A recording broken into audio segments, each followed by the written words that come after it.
अस्सलाम वालेकुम। जंगल 'ਚ शेर ने बुला ली परे, सारे जानवर इकट्ठे कर लिया, साਰਿਆਂ ਨੂੰ ਇਕੱਠਿਆਂ ਕਰਕੇ ਬਹਾ ਕੇ ਤੇ ਉਹਨਾਂ ਨੇ ਕਹੇ ਦੱਸੋ ਵੀ ਤੁਹਾਡਾ ਇਨਸਾਨਾਂ ਬਾਰੇ ਜਾਂ ਬੰਦਿਆਂ ਬਾਰੇ ਕੀ ਖਿਆਲ ਹੈ, ਕੀ ਵਿਚਾਰ ਹੈ। ਸਾਰਿਆਂ ਨੂੰ ਨੇ ਵਾਰੀ-ਵਾਰੀ ਪੁੱਛਿਆ, ਜਿੰਨੇ ਜਾਨਵਰ ਸਨ ਸਾਰਿਆਂ ਨੇ ਆਪਦੇ ਖਿਆਲਾਤ ਦਾ ਇਜ਼ਹਾਰ ਕੀਤਾ। ਸਾਰਿਆਂ ਨੇ ਦੱਸਿਆ ਵੀ ਮੈਨੂੰ ਇਨਸਾਨ ਇਸ ਤਰ੍ਹਾਂ ਦੇ ਲੱਗਦੇ ਨੇ, ਕਿਸੇ ਨੇ ਕਿਹਾ ਜੀ ਮੈਨੂੰ ਇਸ ਤਰ੍ਹਾਂ ਦੇ ਲੱਗਦੇ ਨੇ। ਐਂਡ ਤੇ ਵਾਰੀ ਆ ਗਈ ਕੁੱਤਿਆਂ ਦੀ। हाँ जी, उन्हें शेर ने कुत्ते ਨੂੰ उठा लिया, उन्हें दसा भी ਤੁਹਾਨੂੰ ਇਨਸਾਨ ਕਿਸ ਤਰ੍ਹਾਂ ਦੇ ਲੱਗਦੇ ਨੇ, ਤੁਹਾਡਾ ਕੀ ਖਿਆਲ ਇਨਸਾਨਾਂ ਦੇ ਬਾਰੇ। ਜਦੋਂ ਕੁੱਤਿਆਂ ਦੀ ਵਾਰੀ ਆਈ, ਇੱਕ ਕੁੱਤਾ ਖਲੋਤਾ, ਉਹਨੇ ਕਿਹਾ ਜੀ ਸਾਨੂੰ ਇਨਸਾਨ ਬੜੇ ਭੈੜੇ ਲੱਗਦੇ ਨੇ, ਕਿਉਂਕਿ ਸਾਡਾ ਇਨਸਾਨਾਂ ਦੇ ਨਾਲ ਜਿਹੜਾ ਨਾ ਉਹ ਗਿਲਾ ਹੈ। ਉਹਨੇ ਕਿਹਾ ਜੀ ਕਿਵੇਂ, ਕਿਉਂ ਗਿਲਾ ਹੈ ਤੁਹਾਡਾ ਇਨਸਾਨਾਂ ਦੇ ਨਾਲ। ਉਹਨੇ ਕਿਹਾ ਜੀ ਹਰ ਜਗ੍ਹਾ 'ਤੇ ਜਿਹੜਾ ਨਾ ਇਨਸਾਨ ਸਾਨੂੰ ਬਦਨਾਮ ਕਰਦਾ ਹੈ।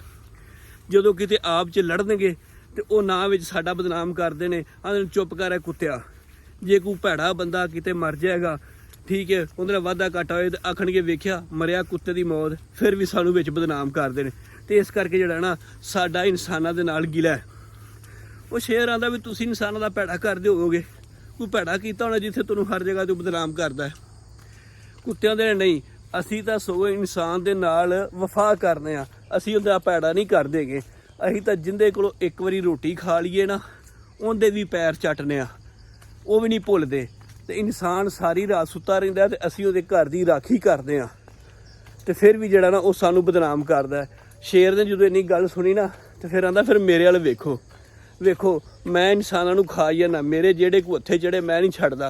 मैं इत्थों तक कि उहदे कोई बाल हत्थे चढ़न, इंसान आप हत्थे चढ़े, मैं नहीं कदी छड्डिया उहनूं, मैं खा जाना। ते वेखो हर जगह ते मेरी तारीफ करदा है। आपदे बाल नूं भी आखेगा शेर बन शेर, या आखेगा आ मेरा पुत्र बड़ा शेर है। ठीक है, जिन्हों किसी को तड़ाना होवे, किसी को इज्जत देनी हो, है तू बड़ा शेर है। ठीक है, तो तुहानूं जिहड़ा वो गालां कढदा है।